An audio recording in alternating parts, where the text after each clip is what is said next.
Since you can't visit our studios at this time, each day we're bringing activities to you via Facebook, Instagram, and our website. Please be sure to sign up for our email list to get your full week schedule ahead of time by sending your email to info@glassroots.org and follow us on Facebook and Instagram. I want to add that we at GlassRoots want to acknowledge what is happening in our country right now. At GlassRoots, we intend to keep making our art in support of community and social justice, to hold programs that create economic opportunity, to tell students that they can be agents of change, to open their eyes to opportunities, to rise up and fully embrace their potential. And I'm joined today by Jennifer Johnson, who is a former instructor at GlassRoots, who was also my first glassblowing instructor. Thank you, Jen. Jennifer Johnson is a former GlassRoots glassblowing studio technician and assistant instructor. She fell in love with the perspectivalism of glass while working at Momo Glassworks in Western Massachusetts. She was captured by the dance of hot glass while working in a hot shop in the woods of Vermont under the guidance of Robert Birch. She has studied glassblowing at Brooklyn Glass, the Corning Museum of Glass, and Haystack Mountain School of Crafts. She studied and been a teaching assistant in glassblowing at Penland School of Crafts and Pilchuck Glass School, where she also worked as a cold shop coordinator. Prior to working with glass, Jennifer had worked with ceramics. She has a BA in Gender and Sexuality Studies and Inequality in the Law from NYU. She has a Juris Doctor degree from the University of Minnesota in International Human Rights Law. And while in Minnesota, she was awarded the Minnesota Women's Lawyers Equal Justice Award for her publication on racial inequalities in housing law. For many years, Jennifer worked as a public defender in Massachusetts, where she is currently a member of the bar. And she also worked as a science teacher in Honduras. So Jen, you've had an amazing work experience, both prior to being at GlassRoots and since then. Can you say a little bit about what sparked your interest initially in working in law? So I was raised in a family like so many other people, and like our society has experienced, with long multi-generational histories with pretty extreme forms of violence and trauma. And that I was fortunate to be among the first generation without direct exposure to that kind of an environment. But I was raised in the midst of the consequences of that. So from a very young age, I was aware of the realities of mental health issues, of anger, of shame, of suicides and incarcerations and addiction issues. So as a child, it could be quite a thick air in the environment, and you try to learn how to relate yourself to the world in that way. So when I was 4, I started dancing, and dance became a very central part of my life for the next 15 years. And it was a mechanism for me to kind of have this relationship to this intense experience, right? With pain and with suffering and with trauma and how to find joy in all of that and everything. So this led me to eventually study, when I was in university, ideas of pain and violence and trauma and behavior and psychology and how all of these things came together. And I was studying a lot the prison system, and particularly racial inequalities in the US. And the number of women that were being incarcerated at the time was quite high as well. So that my studies there led me to law school, because I saw law as this infrastructure in the system that really defined what was normal or abnormal and accepted as such, and really defined or codified a lot of our sociological philosophies about who belongs and who doesn't. And I thought, I have to learn those systems in order to begin to effectuate change in them. And so that's how eventually, that's how I got to law school. And I was studying human rights law the whole time, looking at different international systems of trauma and wars and reconciliation and different versions of how humanity experiences these great traumas in the world and how we heal and how we are wounded and scarred by them. That sounds very intense. Yeah. Very intense, but at the same time, very inspiring. Yes. Because with all of that, there are these phenomenal examples of human creativity and connection and kindness and compassion that that allows a forward movement and a belief of hope. I think hope is essential for people to really have a desire and a motivation to move forward in the midst of a lot of the heaviest times. So, yeah. Thank you. And certainly arts are a great way to inspire hope, or to bring hope to young people, to communities that need to have their voices heard. Yes, agree. You were my first glass blowing instructor, and I certainly felt that same wonder the first time I witnessed glass blowing, and I tried it. And I've been mesmerized by glass ever since. So how have you carried that forward into the work that you're doing now? Yeah, I would love, can I ask you a quick question before that? Sure. How did you find glass? And why did you take that first glass blowing class? So I took that first glass blowing class because I signed up for it when I was pregnant with twins. I was having all of these dreams and thoughts and ideas about how my life was going to change when I gave birth. Mm-hmm. My plan was that I was going to continue working, all through my pregnancy, and that I was going to continue working after I gave birth. And while I was pregnant, I was having all of these conflicting feelings about taking care of the children and taking care of myself, but also taking care of the world and doing the work that I had been doing. And I thought, I need to do something after I give birth that's going to be something that's just for me, that is going to help me to feel grounded and feel like I'm a part of the world and not just a parent who's also working. So I signed up for a glass blowing class while I was pregnant, knowing that I would take it after they were born. So that was when I came to GlassRoots, just out of curiosity and interest, because I had always liked always liked glass just as a substance, but I hadn't really worked with it.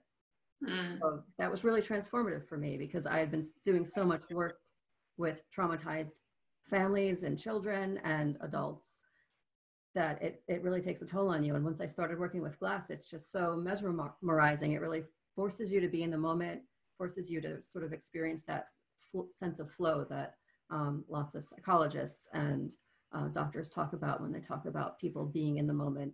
And the magic of that, how that can help to relieve stress and to just be really a great motivating substance, I guess. And do you think has it impacted how some of your parenting styles have developed, or some of your relationships there? Definitely. I mean, I think that working with glass, a lot of it feels like playing. It feels like you're having fun, you're enjoying the material, seeing what it can do, what it can't do. The mistakes that we make sometimes are the best mistakes because they turn out to be something beautiful or wonderful that we weren't expecting. So bringing that into parenting has been great. And actually at the beginning of the COVID lockdown, my children's last day of school, they didn't know it was going to be their last day of school. Yeah. They were off from school on a Friday, and Barbara, the CEO of GlassRoots, said, feel free to bring your children with you to work on that day if they don't have school. So they came in with me, and I got to teach them how to make beads in the flame shop, and it was wonderful. So good. So thank you for introducing me to glass, because it's been a really powerful factor in my life. So back to you. And it was students, like, honestly, it's the students that made part of working at GlassRoots just like so fulfilling, because it's sharing that experience with people, and sharing that connection and that sense of just like, here's my fallible self. It's gonna be a mess, it's gonna break, it's gonna be whatever it is, but at least we can witness each other going through it. So yeah. GlassRoots is an amazing place. Yeah. So back to you, where did you go from GlassRoots, and how have you carried that forward in your life? So towards the end of my time working at GlassRoots, I was working with a couple of the girls in programs there, and we started doing a little bit of like woodworking, a little bit of metalworking, and I started to think about different arenas in which there could be industry development for people who are coming from situations where they're either transitioning out of prison, or they're coming from a low-income environment, or have lack of access to opportunities. And I was having conversations with some people in the construction fields who were saying there was a high need for women and minority-owned businesses in the trades, and that there was a lot of really good support because the state governments had started to require a certain percentage of their contracts to go to women and minority-owned businesses. So I wanted to explore that a bit more, and I also wanted to, for myself, have more of a formal training in art and design from a visual sense. I had training in dance, but prior to that, I had the training at GlassRoots, and I had my experiences at these incredible craft schools that just have changed my life. And I wanted to get a bit more into the history and a bit more formal training for that. So I ended up going to Australia, and there is a scholarship that the Australian government offers called the Endeavour Scholarship. And I recommend anyone who wants to study abroad to look into it, because they provide full funding for advanced training in certain fields and arenas. And a lot of GlassRoots students would actually be eligible for it and be quite good candidates for it. So I would highly recommend looking into the Australian government scholarship program, Endeavour Scholarship. And it really is about fostering collaboration and international connection in a lot of these ways. So I went to a program for architectural interior design, and it was a very well curated program run by this woman who had strong intentions about making people-centered design and really making sure that the students came out technically proficient and had an advanced understanding of why designing spaces in certain ways meant so much to creating a certain experience for people as they lived in it. So then from my studies, I then started working for an organization, an architecture and engineering firm.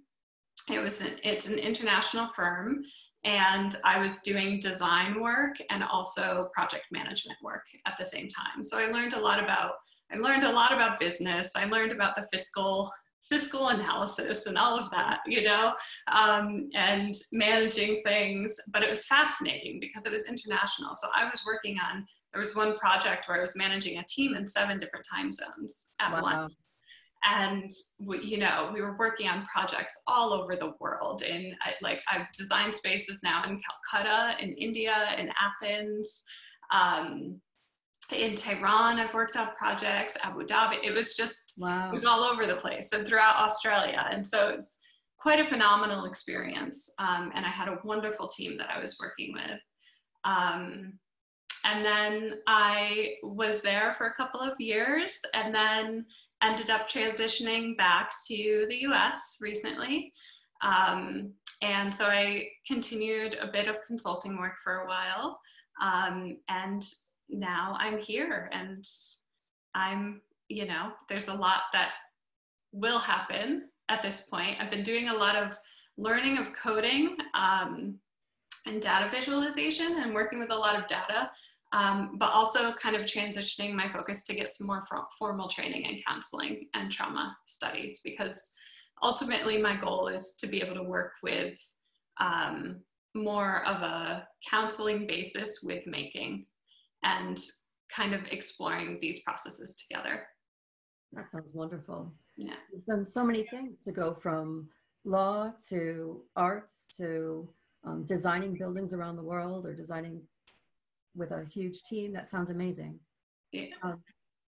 So what are your hopes? What do you think that, or what do you hope that the process of creating can bring to the world at this point in time? Yeah, so the world needs so much. It needs so much process. It needs so much making. I think for me, making has always been very much a process of self-awareness, of learning about myself, being very honest about vulnerabilities, about fears, about insecurities, about hard truths that we have to face about ourselves on many levels. And I think that that can be a very challenging process. And at times it can seem very daunting when it's beginning. But working through that process carries so many rewards and benefits, and it just makes your life so much freer. Yeah. So there's this quote by James Baldwin. Okay. There's this quote from James Baldwin, and he says, "I imagine one of the reasons people cling to their hates so stubbornly is because they sense once hate is gone, they will be forced to deal with pain."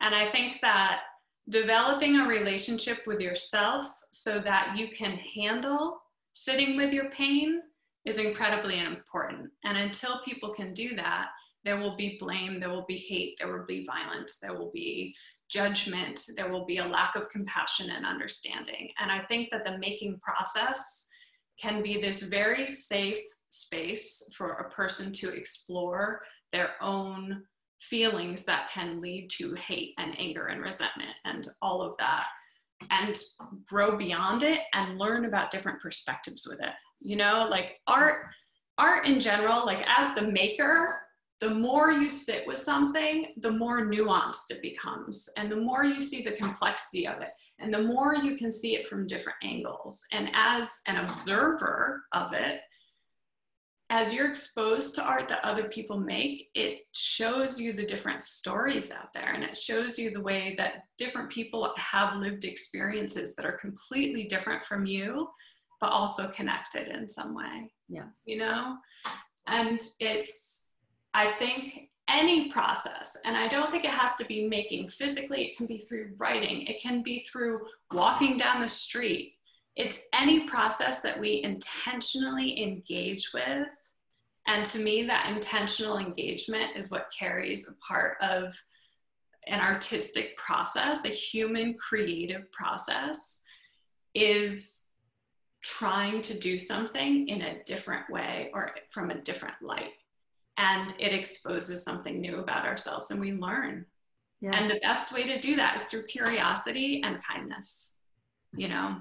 Yes. So I think, you know, making has been so important in my life, and it's formed some of my most important relationships. And I have seen the power that I can hold for really transforming how someone deals with life on a day-to-day basis. And I think our world needs so much of that right now. So much of it. It does.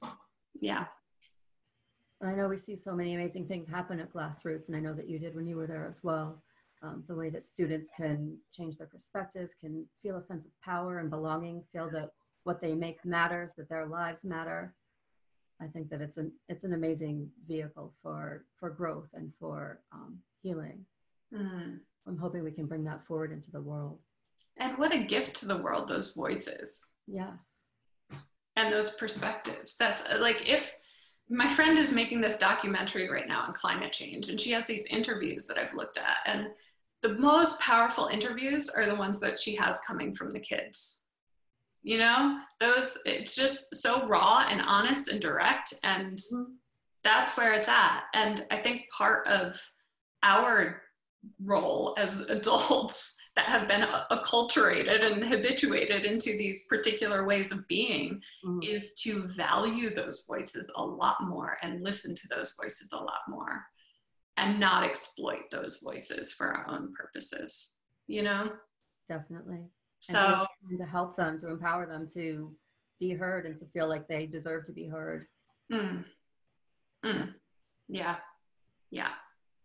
So, you know, and I think that right now we're seeing so much vulnerability on so many levels. And, you know, we've got COVID that's happened. We have people just feeling at this intensity level of anxiety and stress and depression. Our unemployment rate is ridiculous. And now we have yet another example of the racial injustices in our society that are ever present every single day and have been for the past 400 years, you know? And right now is quite an opportunity for people.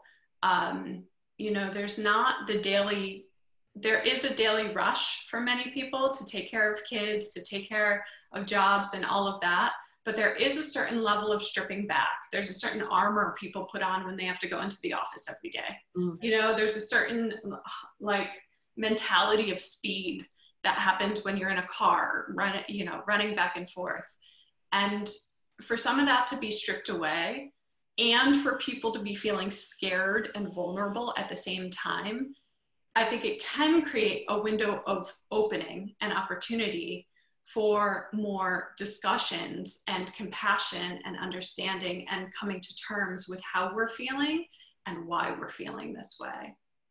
And I know personally, since everything happened with George Floyd and since all of the protests have happened, I've had some incredible conversations with people, and especially with other white people, about what needs to happen and what kind of reckonings need to happen within our country, and how it really is on the shoulders of white people to start engaging in this work on much deeper levels than we have ever gone to before. And I think making can be, and creating can be a key part of that, for white people to take it upon themselves to do the work themselves, and not require others to lead that path necessarily, or have it be on the backs of other people, you know, and people of color in particular, you know.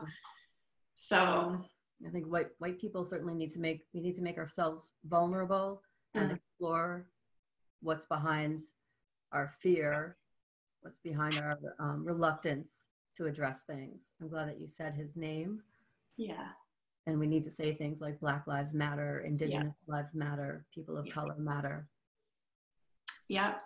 And explaining to people, you know, like I've had conversations with people that are like, I don't understand, you know, why does this have to happen, or why does that have to happen?